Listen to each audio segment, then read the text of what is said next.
Hello दोस्तों, नमस्कार दोस्तों। आज अपन यहाँ बहुत ही महत्वपूर्ण बिंदु पर यहाँ बात करेंगे कि जो महात्मा गांधी सेवा प्रेरक भर्ती के तौर पर जो आपको कुछ ही दिनों में ज्वाइनिंग मिलने वाली है, तो उसमें क्या है, अधिकांश ऐसे साथी भी हैं जो क्या है, राजीव गांधी युवा मित्र भी हैं। तो क्या उनके स्थायी होने की संभावनाएं बढ़ सकती हैं या नहीं? क्या उनको पहले वरीयता दी जाएगी इंटरव्यू में, ठीक है ना, यानी उनका चयन क्या पहले होगा? और उसके अलावा काफ़ी साथियों के ये भी कमेंट्स आते हैं कि आपके ग्राम पंचायत में कितनों का चयन होगा, नगर पालिका में कितनों का चयन होगा, क्या हमें इस भर्ती को ज्वाइन करना चाहिए या नहीं करना चाहिए, क्या इसका कुछ फ़ायदा है या नहीं, क्या जो वर्तमान में 4,500 रुपये प्रतिदिन आपको मिलेंगे, तो हम जैसे इसको ज्वाइनिंग कर लेते हैं तो क्या इस राशि को बढ़ाया जा सकता है या नहीं, और क्या स्थायी है या अस्थायी है, कितने साल के लिए ये योजना लागू रहेगी। ठीक है, तो मैं तमाम जो भी आपके डाउट हैं इस वीडियो के माध्यम से क्लियर करना चाहूँगा। तो आगे बढ़ने से पहले राजस्थान योजनाओं से संबंधित सभी अपडेट को कम समय में प्राप्त करने के लिए आप चैनल को सब्सक्राइब कर सकते हैं, और बस छोटा सा निवेदन और रहेगा कि आप चैनल को एक बार लाइक ज़रूर करें। ठीक है, तो दोस्तों सबसे पहले बात कर लेते हैं, मैं राजीव गांधी युवा मित्र हूं, तो क्या मुझे इसमें पहले वरीयता मिलेगी या नहीं मिलेगी?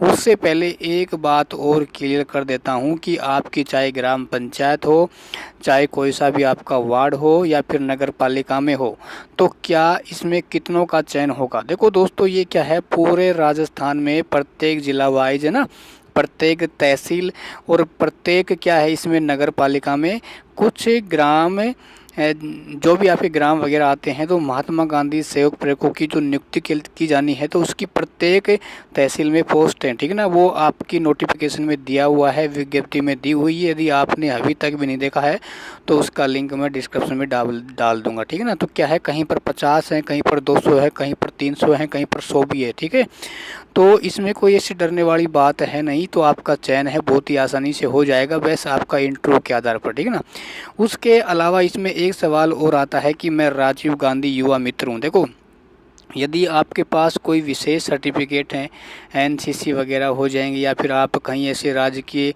जो भी कार्यालय ऑफिस हैं वहाँ पर संविदा कर्मी के तौर पर कार्य कर रहे हैं, यानी राजीव गांधी युवा मित्र के तौर पर कार्य कर रहे हैं, तो इसके आपको कुछ नंबर मिलते हैं ना, जो भी डिपार्टमेंट आपको नंबर देगा। जैसे मान लो भाई एक सामान्य स्टूडेंट है, उसके भाई जैसे इंटरव्यू में 10 नंबर आते हैं, और एक राजीव गांधी युवा मित्र कैंडिडेट है, उसके मान लो 10 नंबर आते हैं, तो उसको जो भी विभाग है कुछ बोनस नंबर देगा। तो उस बोनस नंबर के आधार पर जो भी राजीव गांधी युवा मित्र है, तो उनको इसका फ़ायदा मिल जाएगा। ठीक है ना, तो वो इस कैंडिडेट से आगे निकल जाएगा। ठीक है, विभाग ने हर सर्टिफिकेट पे अलग अलग नंबर जारी किए हुए हैं। ठीक है, अच्छा, उसके बाद काफ़ी दोस्तों का ये भी सवाल आता है कि हमें इसमें ज्वाइन करना चाहिए या नहीं करना चाहिए।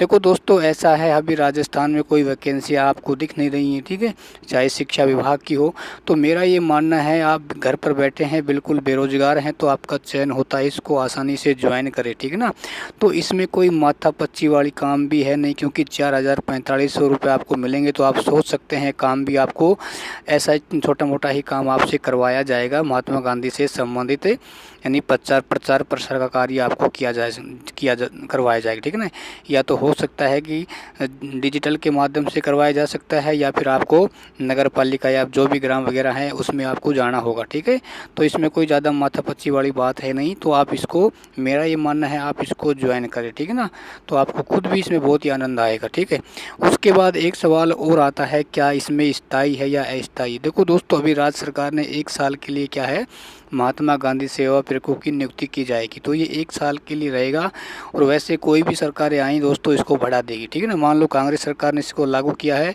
और अगली साल जैसे अभी कांग्रेस सरकार रिपीट हो जाती है, तो फिर तो आपकी मौज हो जाएगी, और मान लो बीजेपी आती है तो इसको बंद नहीं कर सकती है ना, हो सकता है इसका कार्यकाल और बढ़ा दिया जाएगा। ठीक है ना, तो इसमें आपको डरने वाली बात है नहीं, अभी फ़िलहाल ये अस्थायी है, हो सकता है वर्तमान में इसको आगे बढ़ाया जा सकता है, 2 साल कर दिया जाए, 3 साल कर दिया जाए। ठीक है, उसके अलावा आपकी जो ग्राम पंचायत हो चाहे नगर पालिका हो, वो आपके क्या है, पोस्ट के आधार पर आपका चयन होगा। ठीक है ना, और उसके अलावा जो भी आप विशेष सर्टिफिकेट वाले हैं, तो उसको विभाग आपको कुछ ना कुछ नंबर देगा, तो कहीं ना कहीं आपका चयन में भी वो बहुत ही अच्छा एक प्रॉफिट आपको देखने को मिल सकता है। ठीक है ना, क्योंकि मान लो भाई आप पहले से ही क्या है राजीव गांधी युवा मित्र हैं तो आपको फ़ायदा तो इसका मिलेगा ही।